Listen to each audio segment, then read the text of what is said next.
Assalamualaikum warahmatullahi wabarakatuh. Rekan-rekan mahasiswa semua, saya ada PR yang saya ingin tuntaskan sedikit, yaitu tentang kemarin di kolom Google Form terkait dengan evaluasi kuliah kita, itu ada namanya Q&A ataupun curhatan. Nah, pada kesempatan ini nanti biar nggak kelamaan ataupun udah lama, saya akan mencoba sedikit menjawab pertanyaan dari rekan-rekan mahasiswa semua, ataupun curhatannya, tapi tidak semua, karena kalau semua panjang dan waktunya juga banyak. Dan curhatannya yang sifat personal yang tidak saya jawab, tapi yang guyu-guyu saya jawab nanti. Oke, kita mulai ya. Mudah-mudahan terpuaskan. Kalau tidak terpuaskan, nanti kita puaskan bareng-bareng. Gitu ya. Oke, yang pertama kita mulai dari Mbak Opi Oktaviani. Seharusnya dalam kuliah daring ini UAD memberikan 50% untuk bayar SPP karena mahasiswa tidak menikmati fasilitas kampus. Setuju Mbak? Monggo sekarang diomongin sama pihak kampusnya UAD. Itu ya. Yang kedua dari Ahmad Kanzil, bantuan paket dong Pak. Wah, paket apa ini? Ya udah, nanti saya kirim paket ke sana ya, kirim alamatnya. Nanti kita kirim snack ke sana. Oke, yang ketiga, Puput Nopitasari. Pertanyaannya, kapan dimulai kuliah offline? Apakah semester depan kita masih tetap daring? Jawaban ngawur saya, kelihatannya untuk semester depan ini kita masih kuliah daring. Nah itu, kenapa? Karena berdasarkan peraturan bahwa pendidikan bisa melakukan offline kecuali daerahnya itu udah zona hijau. Kalau kuning, wilayah DIY kan kuning nih, kayaknya belum bisa. Tapi mudah-mudahan ada perubahan. Nah itu, katakan Desember udah mulai offline. Harapannya ya bisa offline. Nah gitu. Tapi kalau dilihat dari kasus yang ada di DIY ini tentang COVID, kayaknya nggak mungkin kita kuliah daring, kuliah offline. Yang mudah-mudahan semester depan ini kita kuliah offline. Kita mungkin kita ketemu lagi loh. Mungkin kali ini kita ketemu lagi. Ini kuliah terakhir kita untuk daring. Ya mudah-mudahan kalian kangen saya ya. Dari Mbak Dea Triparelli, kapan Bapak menikah? Waduh, bukannya kita pertemuan kemarin, awal pertemuan kuliah saya udah jelaskan bahwa saya udah nikah, pengantin baru. Nah itu ya, kalau disuruh nikah lagi saya mohon maaf, saya insya Allah orangnya setia gitu ya. Oke, selanjutnya masih dari Dia Triputri, curhatannya. Curhat saya yaitu, saya kalau bawa motor dan diletakkan di parkir UAD, saya lupa di mana letak motor saya tadi karena kebanyakan motor. Wow, kalau solusi sebagai saya Mbak, mungkin motor Mbak itu dikasih bendera merah putih biar kelihatan, keren nggak? Gitu ya. Oke.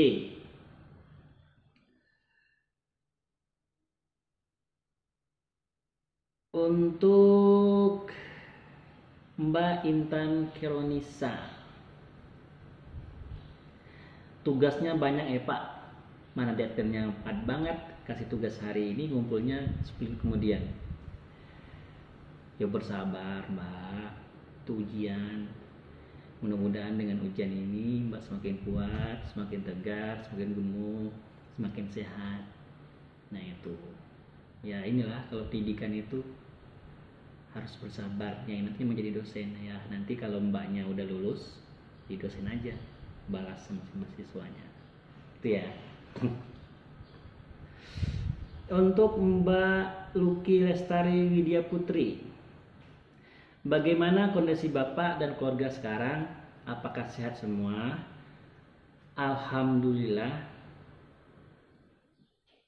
kami keluarga sehat-sehat semua, tidak ada kekurangan. Mudah-mudahan ke depan juga sehat. Mohon doanya. Amin. Tuh. Terus nggak ada curhat Pak, pengen cepat masuk kuliah aja, kangen semua.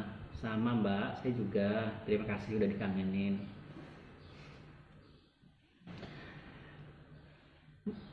Pertanyaan dari Mbak Anggun Cahyadinata, mengapa kampus tidak memberikan kuota internet seperti kampus lain? Wadaw, sama Mbak, saya juga seperti itu. Seharusnya kampus memberikan saya kuota untuk ngajarin kalian biar cocok, biar kuota saya nggak habis. Saya juga nggak dapat kuota Mbak. Ya harap bersabar, seharusnya memang kayak gitu. Tapi ya monggo ngomong sama apa namanya nih, perwakilan kalian di kampus masing-masing itu, kayak namanya BEM, DPM. Nah itu cari di sana, itu minta bantuan mereka. Tuh, dia perlu demo ya nggak apa-apa sekali demo, tapi janganlah, karena nanti kalau demo kan nanti kerumunan. Tuh demo di media sosial aja, tapi yang baik dan benar caranya, jangan asal-asalan. Tuh jangan merusak nama baik kampus kita. Gitu ya. Oke. Dari Mbak Mijil Mutoha. Sampai kapan pembelajaran daring ini akan dilakukan? Sampai COVID-nya berhenti, sampai zona hijau. Itu. Ingin rasanya cepat kuliah di kampus karena lebih enak kuliah tatap muka daripada tatap daring. Emang enak tatap muka. Kalau tatap muka tuh kita bisa lihat teman-teman kita, bisa lihat lingkungan kampus, bisa lirik-lirikan dan lain-lain. Nah itu memang kalau daring ini semuanya terbatasi. Oke. Aulia Mitahur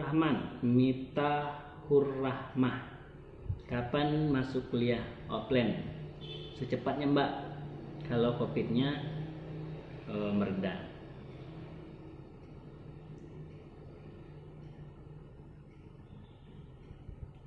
Oke. Selanjutnya Erlinda Komaladewi. Wow. Apakah perkuliahan daring berdampak pada nilai IPK? Oh, iya ya. Kalau bagi saya malahan kuliah daring ini kalian dapat nilai kasih sayang sebenarnya dari dosen-dosen itu. Beda sama kalau tatap muka. Ya mudah-mudahan tidak mempengaruhi ya Mbak ya. Itu. Dan nilai-nilai daring kalian bagus dan IPK-nya juga bagus.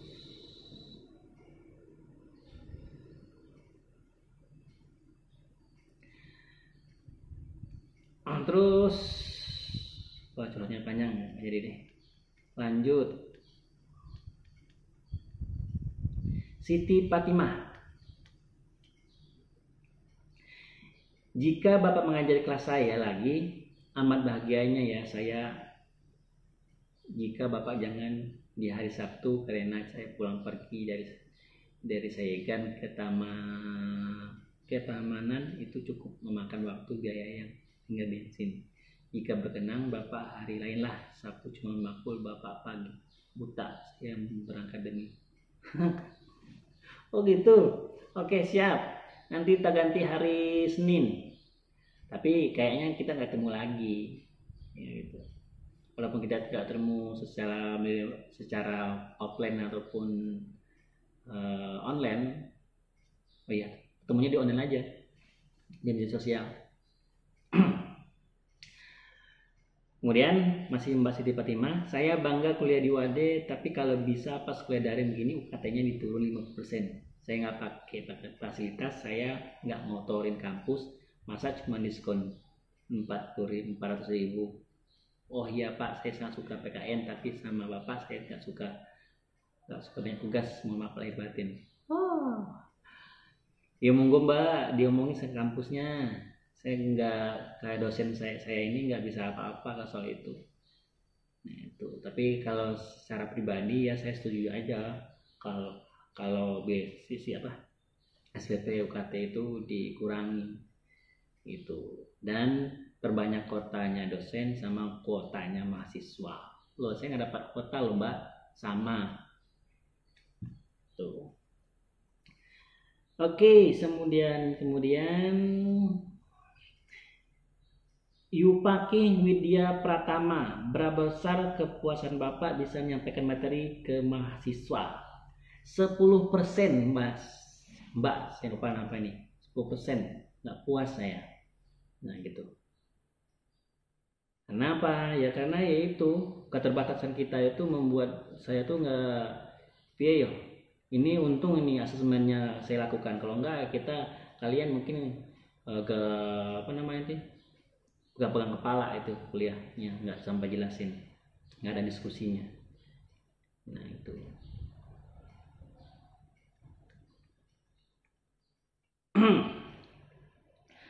Dari Mbak Arinda Aprilia Hasna Sasabila tentang edisi demo penurunan UKT. Kalau misalnya yang dirugikan itu mahasiswa, merasa dirugikan, itu saya untuk demo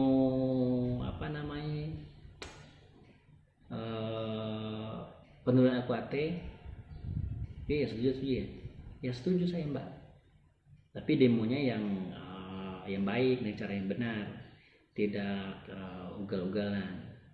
Tapi sebisa mungkin di masa pandemi ini demonya jangan kerumunan. Baik demo di media sosial juga nggak apa-apa, asalkan jangan menjelek-jelekan, bisa menjelekkan kampus ataupun merusak nama kampus, itu nggak baik. Tuh, sampaikan aspirasinya sesuai dengan kenyataan yang ada. Kalau itu baik ya lakukan, kalau enggak. Oke, pertanyaan selanjutnya. Izin bertanya dari Mbak Fathila Kirana Sari. Izin bertanya, apakah yang akan Bapak lakukan jika kuliah daring ini masih berlanjut hingga tahun depan? Kemudian, adakah cara-cara atau metode khusus yang memberikan perkuliahan agar para mahasiswa mengerti apa yang disampaikan? Karena saya ini banyak mahasiswa yang hanya menumpang absen umpamanya, dan habis itu tinggal tanpa mengerti apa-apa. Wah, ini terungkap ini. Nah, saya juga mikir gitu, mahasiswa itu hanya tinggal absen terus pergi, saya kasih tugas makanya pergi kemarin, itu udah terbukti. Tapi saya tidak tidak terlalu tidak terlalu membahas ataupun menegur lah intinya. Tapi ya sambil enak aja, selagi ini kondisi juga nggak terlalu maksimal. Jadi kalau saya keraskan sama kalian, nanti kalian juga yang repot. Makanya ya selagi ada mahasiswa yang mau menjalankan kuliah dengan baik, yaitu saya anggap itu keberhasilan bagi saya. Tapi kalau ada mahasiswa lain atau teman-teman kalian yang tidak konsisten, tidak tidak arif dalam selama kuliah, ya nggak apa-apa. Nanti itu semua kelihatan ya, saya tahu itu anak-anaknya, teman-teman kalian itu. Tapi saya tidak terlalu memusingkan soal itu. Ya salah satu penyebabnya adalah kondisi pandemi ini. Nah itu tidak terlalu saya pusingkan soal itu. Tapi jelas untuk penilaian nanti saya mengukurnya dari keterlibatan kalian, dari cara tugas, terus mungkin di akhirnya ada diskusi, terus juga hal-hal lain lah yang menunjang. Tapi insya Allah untuk nilai kalian nggak usah pusingkan gitu. Itu ya, saya ingin sponsor dulu Coca-Cola, bayar ini soalnya nggak gratis.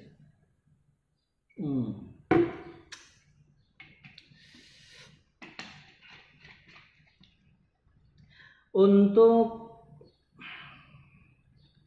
pertanyaan dari Mbak Mirata Budi Aliasha, kenapa pentingnya ada pendidikan kewarganegaraan sejak usia dini? Pendidikan kewarganegaraan itu sangat penting, Mbak. Karena apa? Itu tonggak kita supaya kedepannya orang-orang di negara kita ini baik-baik semua, moralnya baik. Kebanyakan kalau ada sifat-sifat perilaku warga masyarakat kita yang kurang baik, saya merasa itu pendidikan kewarganegaraannya kurang diserapi gitu. Kalau diserapi pasti ada kesadaran dari mereka. Nah, kesadaran itu sejak dini itu sangat penting ditanamkan, karena pola pikir anak itu cepat menangkap, cepat memahami daripada kita orang dewasa. Nah itu saya mengerti. Jadi dari awal tuh udah dikasih pendidikan tentang kenegaraan kita, di besar nanti dia memahami, di besar dia sedikit mengulang lagi. Itu ada hal yang nyimpang dia luruskan. Itu pentingnya pendidikan kenegaraan. Oke. Selanjutnya dari Mbak Lina Setyaningrum. Sampai kapan pandemi ini berakhir? Saya rindu touring Magelang, Jogja. Wadaw. Pandemi ini berakhir kalau virusnya capek, Mbak. Kalau virusnya capek nanti dia berakhir. Tapi kalau belum capek ya kita yang capek. Saya juga rindu, Mbak, touring pantai, touring mall, touring kulineran. Sama, saya juga rindu, sama-sama rindu kita, Mbak. Tapi kalau kita bersabar, rindu kita akan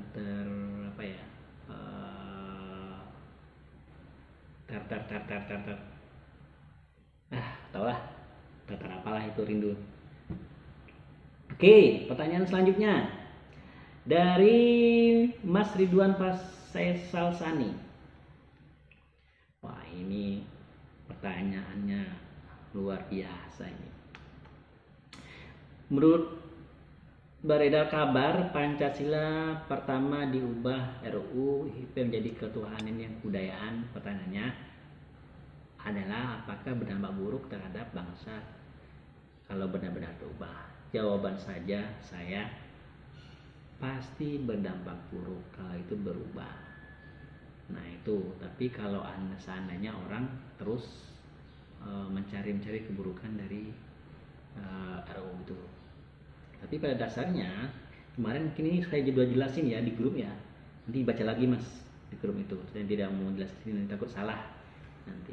Nah gitu, tapi pada dasarnya saya tidak setuju karena Pancasila sudah final apapun itu alasannya. Oke, pertanyaan selanjutnya Erlinda Rahmawati. Saya ingin bertanya, bagaimana cara Bapak dulu mengatur waktu dalam pembelajaran tugas dan belajar, dan bagaimana caranya agar tidak tertunda?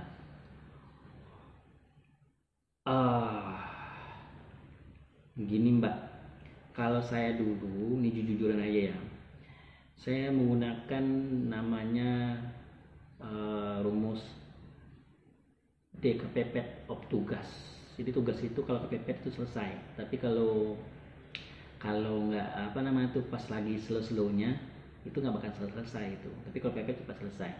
Saya nggak tahu kalian seperti apa, tapi pada intinya kalau saya dulu prioritas yang paling utama antara tugas dan kegiatan kampus.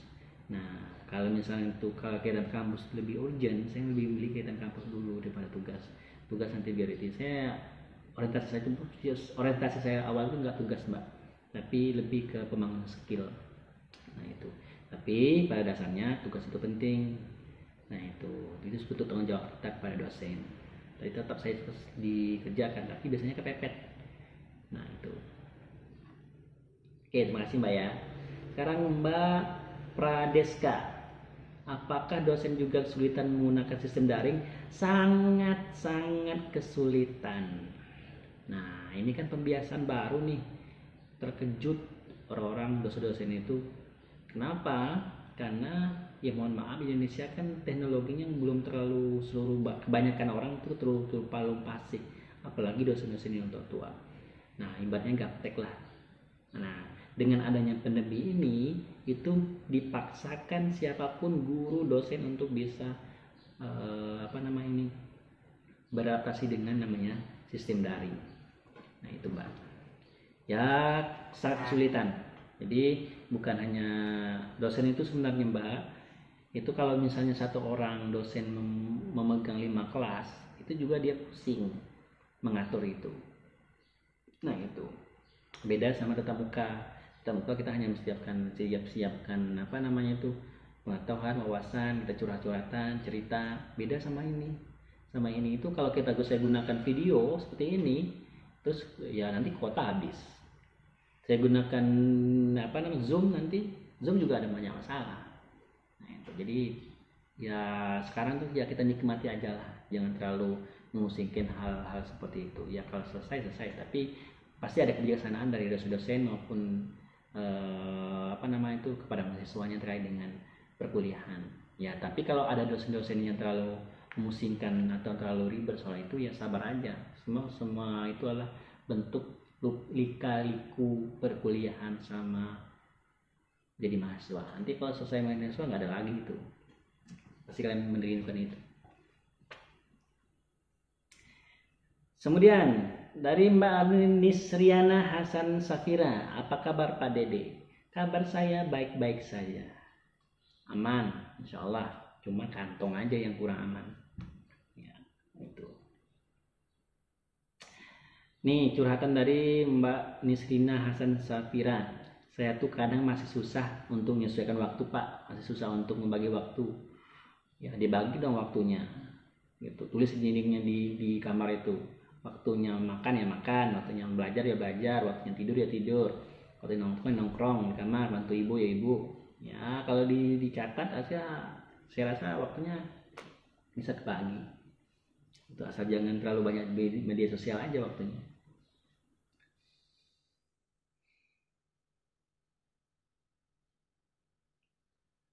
Oke, dari Mas Dimas Sundawa, kapan mulai kuliah tatap muka? Kalau kondisi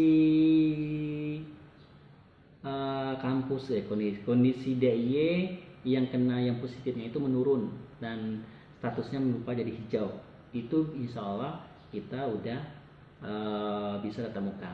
Tapi kalau pihak kampus bisa menyesuaikan protokol kesehatan yang baik, kemungkinan kita bisa tatap muka secepatnya. Nah itu, tapi tetap tidak boleh kerumunan. Nah itu.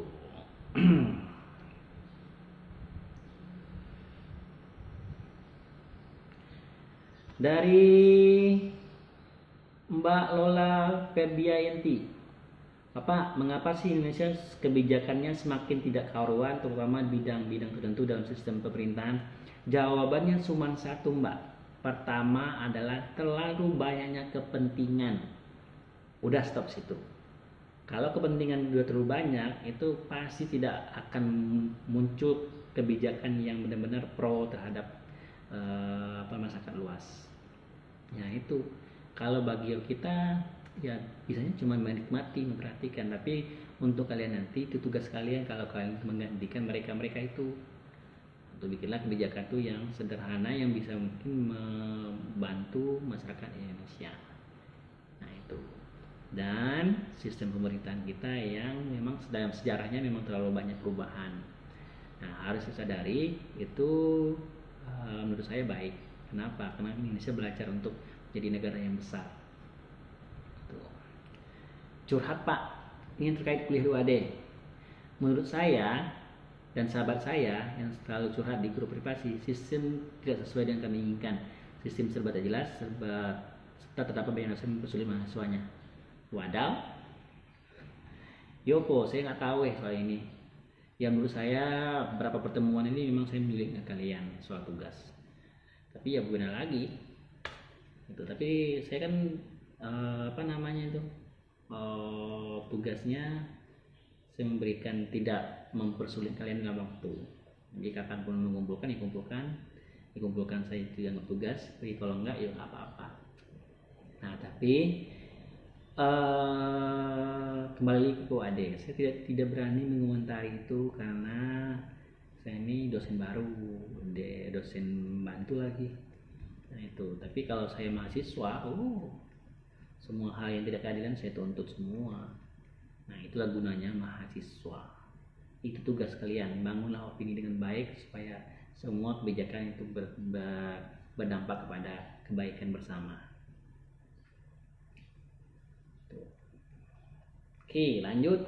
Siapa lagi nih? Tidak semua ya saya jawab ya, tapi sebagian nanti saya jawab. Nanti kalau nggak ada ya udah. Nah yang penting aja. Dari Rizka Perintis, mengikuti isu yang berkembang tentang kasus penyiraman air keras ke Novel Baswedan, apa yang menurut Bapak itu masuk akal? Lalu apakah hukuman juga setimpal? Kemudian apa tentang Bapak tentang Undang-Undang Pancasila yang membuat netizen minta untuk negara menangkap Megawati dan minta SBY bersuara?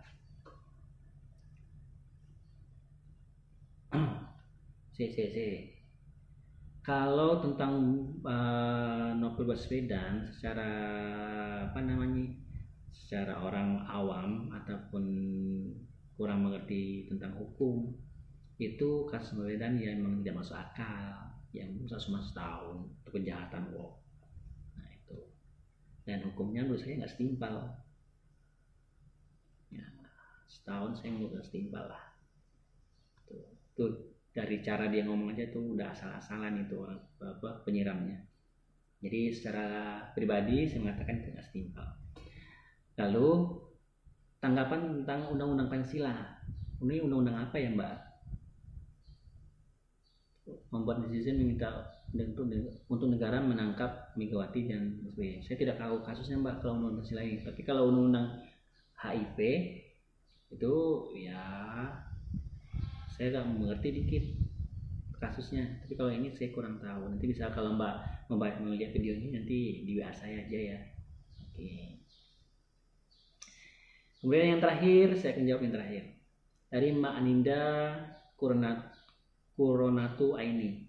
Apakah situasi seperti ini kita ini tidak menggunakan WhatsApp group sebagai media pembelajaran agar lebih mudah yang pertama dari melalui plus? Terima kasih Mbak atas berkat curhatan Mbak, Q&A-nya saya menggunakan WhatsApp group melalui Plus. Ya, terima kasih pada rekan-rekan semua. Tidak semua saya jawab, tidak semua saya baca, hanya sebagian. Karena pertama waktu, yang kedua saya ngambil yang terlalu urgentinya aja, yang menganggap itu bisa dijawab. Ya kalau enggak nanti kalau ada yang klien yang kurang puas atau yang kurang pengen bertanya lagi, nanti ditanyakan aja lewat WhatsApp group gitu ya. Oke, terima kasih. Itu Q&A dan curhatannya enggak baca ya, karena ada yang privasi soalnya, hanya untuk konsumsi saya ya, sedikit lah saya menyenangkan kalian itu curhatannya itu. Ada yang sedih, ada yang gembira, ada yang sedih banget, ada yang gembira banget. Itulah hidupnya Mbak, itulah hidup kita. Ada yang sedih, ada yang enggak. Minum kopi dulu ya, minum kopi Coca-Cola dulu biar pemikirannya cerah. Terima kasih kepada rekan-rekan mahasiswa semua. Mudahan jawaban ini membuat kalian tidak terpuaskan. Kalau puas ya alhamdulillah, kalau enggak ya itu sebatas kemampuan saya untuk menjawab. Dan kalau ini enggak saya jawab, saya juga punya PR, jadi saya jawab sekarang. Oke, nuhun. Assalamualaikum warahmatullahi wabarakatuh. Tutup nggak ya? Tutup.